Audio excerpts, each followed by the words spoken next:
Students, welcome to my YouTube channel Ghosh sir की classes. मैं coordinate geometry कर रहा हूँ। फिलहाल 2 क्लास दिया हूँ कोऑर्डिनेट ज्योमेट्री पर, जो डिस्टेंस फार्मूला पर है। आज मैं डिस्कस करने वाला हूँ सेक्शन फार्मूला। कोऑर्डिनेट ज्योमेट्री में सेक्शन फार्मूला। एक बात मैं बताऊँ कि जितने भी मैथमेटिशियंस हैं वो नॉर्मली क्या करते हैं कि ऐसा फार्मूला तैयार करते हैं, ऐसा फार्मूला लिखते हैं जो लर्न करने में आपको आसानी नहीं होती, आपको दिक्कत पड़ती है। मैं ऐसा फार्मूला सेट कर रहा हूं जो आपको रिदम देगा और बड़े आसानी से याद हो जाएगा। देखते हैं कि कोई अच्छा गाना का धुन होता है तो गाना का लिरिक्स आपको ऐसे ऑटोमेटिकली याद होने लगता है।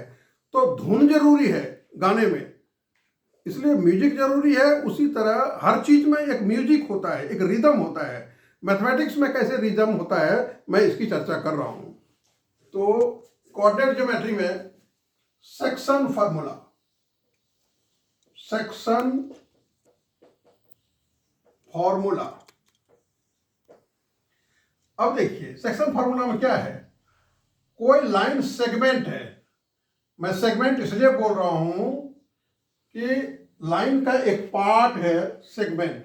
लाइन तो दोनों तरफ एक्सटेंड हो सकता है ना, तो ये है लाइन सेगमेंट, मतलब एक टुकड़ा। ये कहता है कि इसका कोऑर्डिनेट अगर x1 y1 है, इसका कोऑर्डिनेट x2 y2 है, तो कहता है कि इंटरनली कोई पॉइंट, मान लीजिए P, इसको इंटरनली इंटरसेक्ट कर रहा है। तो किस रेशियो में कर रहा है, तो मैं मान लेता हूं कि यहां से यहां तक m1 और यहां से यहां तक m2, यानी m1:m2 में ये कर रहा है। अब P पॉइंट का आपको कोऑर्डिनेट निकालना है, मान लीजिए xy, जो आपको पता नहीं है। अब इसको मैं सिर्फ लाइन में बता रहा हूं, इसको लोग ऐसे भी बताते हैं, क्योंकि कोऑर्डिनेट ज्योमेट्री है तो यहाँ x एक्सिस हो गया, ये y एक्सिस हो गया, और यहाँ एक लाइन खींच दिया। तो मैं खाली इस पार्ट को यहाँ आपको दिखा रहा हूँ। कोऑर्डिनेट ज्योमेट्री है तो x कोऑर्डिनेट y कोऑर्डिनेट होगा ही होगा, ये अंडरस्टूड है। इसलिए मैंने ऐसा फिगर नहीं बना के आपको प्लेन क्लियरली जो कॉन्सेप्ट आपको समझ में आ जाए। अब देखिए आप क्या क्या है।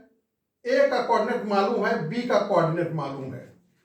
रेशियो मतलब ये P पॉइंट जो है वो इसको AB को बांट रहा है m1:m2 रेशियो में, और P का x और y कोऑर्डिनेट आपको निकालना है। तब क्या करते हैं, आप पहले लिखते हैं ये रेशियो क्या है आपका, m1:m2, ये रेशियो में है। उसके बाद A का कोऑर्डिनेट मालूम है x1 y1 और B का कोऑर्डिनेट है x2 y2। अब आपको क्या निकालना है, x निकालना है। आपको देखिए मजा आएगा। x निकालने के लिए मैं क्या लिखता हूं, mx plus mx upon m plus m, 1 2 2 1 1 2। ये आपको लर्न करने में आसानी होगी और आप किसी भी समय इसको रिकलेक्ट कर सकते हैं। क्यों, x निकालना है तो mx प्लस mx, और यहां m प्लस m, 1 2 2 1 1 2। ये x कोऑर्डिनेट निकालने का तरीका हुआ। इसी तरह अगर y कोऑर्डिनेट हमको निकालना है तो क्या करेंगे, x की जगह y देंगे, my प्लस my अपॉन नीचे m प्लस m रहेगा ही, 1 2 2 1 1 2। ये हमने क्या किया, इंटरनली इसको क्या किया है, इसको इंटरसेक्ट किया है, बाइसेक्ट नहीं किया है। बाइसेक्ट मतलब दो बराबर हिस्सा, इंटरसेक्ट किया है, कोई एक पॉइंट पर m1:m2 रेशियो में किया है। तो सबसे बड़ी बात है कि मुश्किल इसका सवाल नहीं है। मुश्किल है कि बहुत मैथमेटिशियन ने क्या किया है कि इसको m और n लिया है, m:n। तो जहां जब m:n देते हैं तो आपको लर्न करने में सुविधा नहीं होती है। और अक्सर आप भूल जाते हैं। अगर आपको ये ज़्यादा हेल्पफुल लगे तो आप इसको याद करें कि क्या लिखेंगे, एक्स कोऑर्डिनेट निकालना है तो m x plus m x, m plus m, 1 2 2 1 1 2। उसी तरह वाई निकालना है m y plus m y, m plus m, 1 2 2 1 1 2 2 1। यह तरीका है एक्स और वाई कोऑर्डिनेट निकालने का। अब आप देखिए,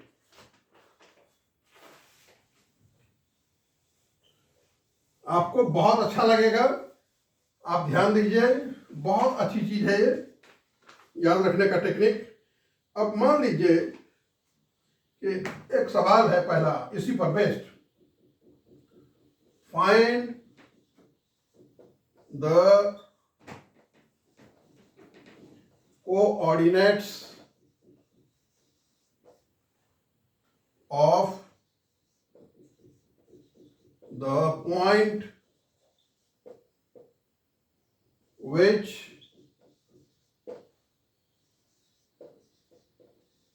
divides the line segment joining the points A जिसका कोऑर्डिनेट है 4, -3 एंड B जिसका कोऑर्डिनेट है 9, 7 in the ratio 3:2। अब आप देखिए, find the coordinates of the point which divides the line segment joining the point A 4 - 3 B 9 7 in the ratio 3:2। यह सवाल note करने के बाद आप सबसे पहला काम क्या करें जो आपसे गलती कभी नहीं होगी, यह सवाल आप नोट करें। मैं इरेज कर रहा हूं। सबसे पहले काम क्या करेंगे, आप एक लाइन मारे, आप लाइन सेगमेंट ए और बी यहां नोट करें। आप ए का कोऑर्डिनेट कितना है 4, -3, बी का कोऑर्डिनेट कितना है 9, 7।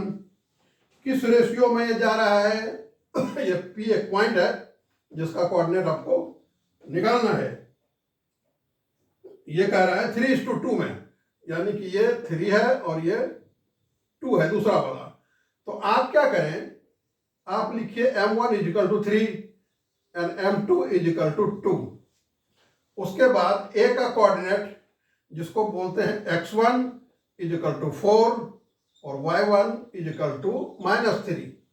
उसी तरह यह है x2 = 9 एंड y2 = 7। इतना नोट कर लें आप। जब नोट करेंगे और आपको अभ्यास हो जाएगा तब आपको लिखने की उतनी जरूरत नहीं पड़ेगी। लेकिन मिस्टेक जब होता है वो यही होता है कि आप लिखते नहीं हैं और उल्टा पुल्टा देख लेते हैं आप। यह लिखने के बाद आप फटाफट क्या करेंगे, आप लिखेंगे, अब निकालना है आपको एक्स कोऑर्डिनेट। एक्स कोऑर्डिनेट में मैंने क्या कहा, mx + mx upon m + m। उसके बाद 1 2 2 1 1 2। बड़े आसानी से आप इसको याद कर रहे हैं। अब ये फॉर्मूला लिखने के बाद ये सारा चीज आपके पास है। देखिए, आप जब सारा चीज आपके पास है तो आप लिखना शुरू करें। देखिए इधर लिखिए x = m1। तो m1 कितना है भाई, यह है m1 आपका 3 इंटू x2। x2 हो गया आपका 9, ये इंटू है, डेसिमल नहीं है। और प्लस m2, m2 है आपका 2 और x1, और x1 कितना है आपका 4 इंटू 4। और नीचे m + m का मतलब 3 + 2। तो कितना हो गया, 9 3 जा 27 और 4 2 जा 8/5। यह हो गया 35/5। यह हो गया आपका 7। यानी एक्स कोऑर्डिनेट निकल गया आपका 7। उसी तरह आप वाई कोऑर्डिनेट निकालिए, तो वाई कोऑर्डिनेट में ये तो 3+2 होगा ही होगा, ये यहां लिख दीजिए आप। उसके बाद क्या करेंगे आप, x की जगह खाली y लिखिए, यानी कि m1 मतलब 3 इंटू y2 मतलब 7, फिर प्लस m2 मतलब 2 और y1 यहां है -3, तो माइनस है तो इसको ब्रैकेट में आप लिख लें, कंफ्यूजन नहीं होगी आपको। ये x1 y1 है और ये x2 y2 है, यहां m1 और m2 का वैल्यू दिया हुआ है। अब कुछ नहीं करना, नीचे तो 5 है ही आपका। यहां क्या करेंगे, 7 3 जा 21 -3 2 जा 6, तो ये हो गया 15/5, यानी कि हो गया 3। ये y कोऑर्डिनेट निकल गया। तब आप लास्ट में क्या लिखेंगे, hence required point is, p माना था आपने x कोऑर्डिनेट, तो x कोऑर्डिनेट कितना आया था आपका 7,3, y कोऑर्डिनेट, ये आपका आंसर हो गया। अब चलते हैं दूसरे सवाल की ओर।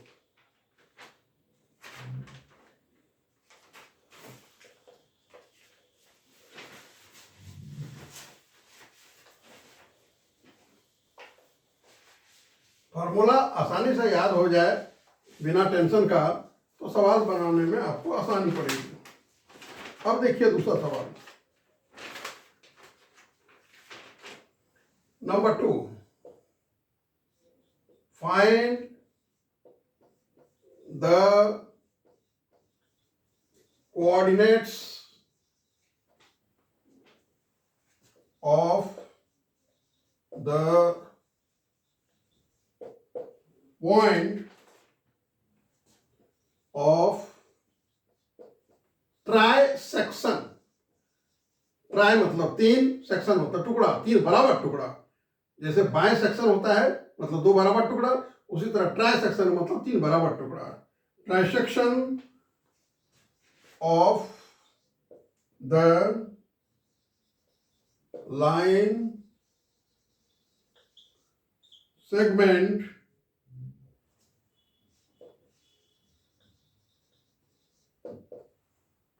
joining the points, ए का कोऑर्डिनेट दे रखा है -5 और 6, और बी का कोऑर्डिनेट दे रखा है 4 और -3।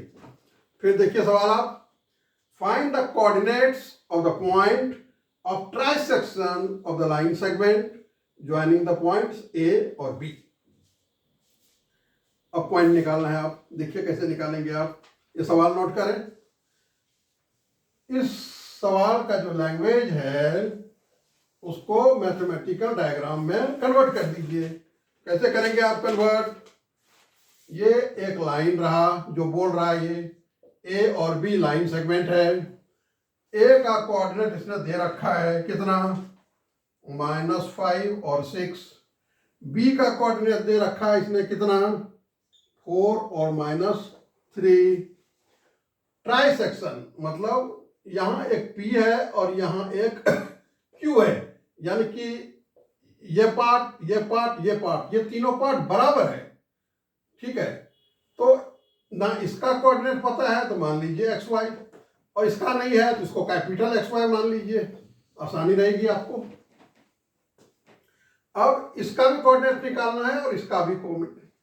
अब आप कॉमन सेंस क्या इस्तेमाल करेंगे, ये ट्राइसेक्शन बोल रहा है और आपको नहीं दिया इसने रेशियो।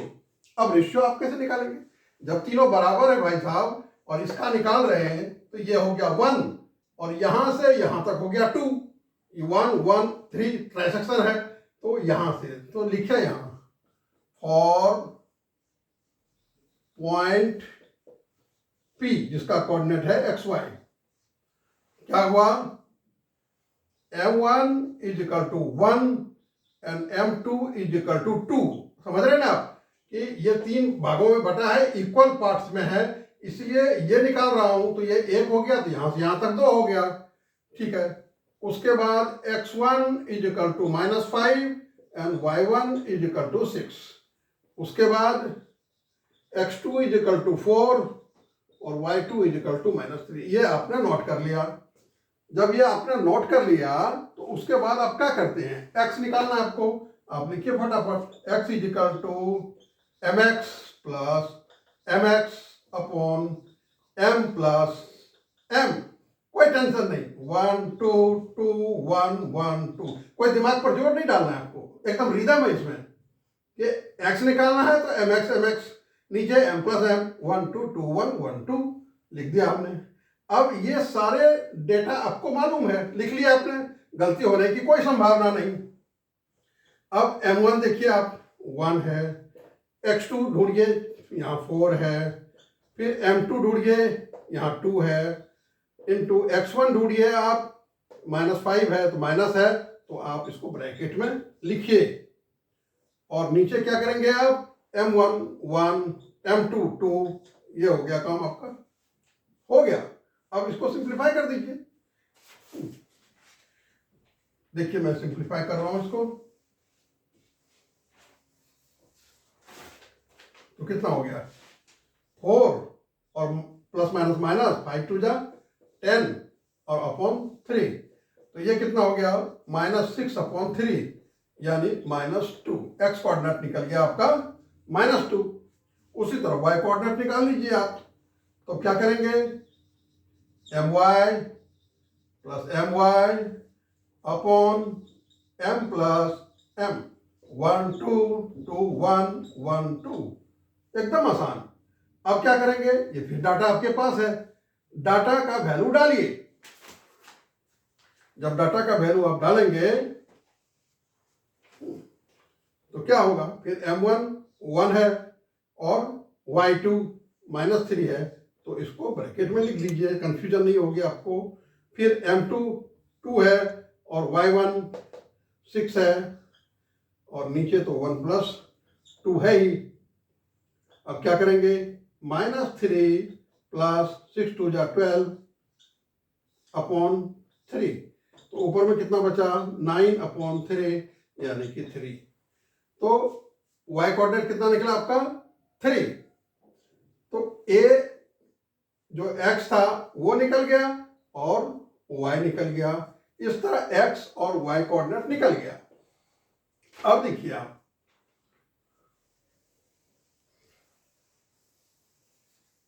जब आप इसका वैल्यू निकालेंगे तो यहां लिखेंगे आप फॉर पॉइंट Q। जब Q निकाल रहे हैं आप तो क्या करेंगे आप, यहां x निकालना है आपको। मैंने कंफ्यूजन हटाने के लिए कैपिटल का इस्तेमाल किया है और स्मॉल का यूज किया है। फिर क्या करेंगे आप, mx, यहां क्या लिखेंगे आप, mx plus mx upon m plus m, 1 2 2 1 1 2। अब डालिए, m1 कितना था, 1। लेकिन देखिए ये पॉइंट है तो ये 1 नहीं हुआ, यहां से यहां तक 2:1 हो गया। अब ये क्या हो गया, यहां m1 इज इक्वल टू 2 और m2 इज इक्वल टू हो गया 1, यही ध्यान देना है आपको। तो और बाकी सब एक रहेगा, क्योंकि y कोऑर्डिनेट, a का कोऑर्डिनेट, b का कोऑर्डिनेट रिमेन्स द सेम। आपको ये देखना है कि रेशियो बदलता है, तो यहां से यहां तक 2 है और यहां से यहां तक 1 है, तो सिर्फ m1 और m2 आपका बदल रहा है। तो m1 और m2 बदलने के कारण x कोऑर्डिनेट लिख रहे हैं आप, इसका वैल्यू पुट कीजिए, तो m1 की जगह लिखेंगे अप टू, और x2 की जगह आप क्या लिखेंगे, इसका कोऑर्डिनेट। इसका कोऑर्डिनेट कितना था, x2 था 4 -3, तो x2 हो गया कितना आपको 4 और m2 हो गया 1 और x1 -5। इसको ब्रैकेट में लिख लीजिए आप। नीचे 2 + 1 हो गया, रहेगा तो वही 3। 4 × 2 = 8 -5/3, ये कितना हो गया 3/3, कितना हो गया 1। एक्स कोऑर्डिनेट आपका निकल गया। अब जब एक्स कोऑर्डिनेट आपका निकल गया तो उसी तरह आप क्या करेंगे, वाई कोऑर्डिनेट निकाल लीजिए आप। तो लिखेंगे आप y = my + my/m + m 1 2 2 1 1 2। m1 ध्यान दीजिए 2 है आपका, और y2 ये रहा y2 है आपका, तो -3, इसको ब्रैकेट में लिख लीजिए। m2 1 है आपका, और y1 ये रहा आपका 6, और नीचे तो 2 + 1 है ही। कितना आसान लग रहा है। तो -6 और +6/3, तो ये माइनस हो गया और माइनस प्लस हो गया 0, तो 0/anything इज 0। तो कोऑर्डिनेट y का आपको निकल गया। इस तरह x और y का कोऑर्डिनेट हमने निकाला। जब रिदम आता है कोई चीज में तो लाइफ आसान हो जाता है। लाइफ में भी रिदम लाइए, पढ़ाई में भी रिदम लाइए, खेल में रिदम लाइए, हर चीज में अगर रिदम है तो it is much easier to learn. और hardly you have to learn, you don't have to mug up the thing, वो बैठ जाएगा ब्रेन में और आप एक्सेल कर सकते हैं किसी भी लाइफ में। आप अपना काम कीजिए, मैं अपना काम कर रहा हूँ। आप लाइक नहीं किया आपने तो लाइक कीजिए, सब्सक्राइब कीजिए। God bless you, thanks a lot.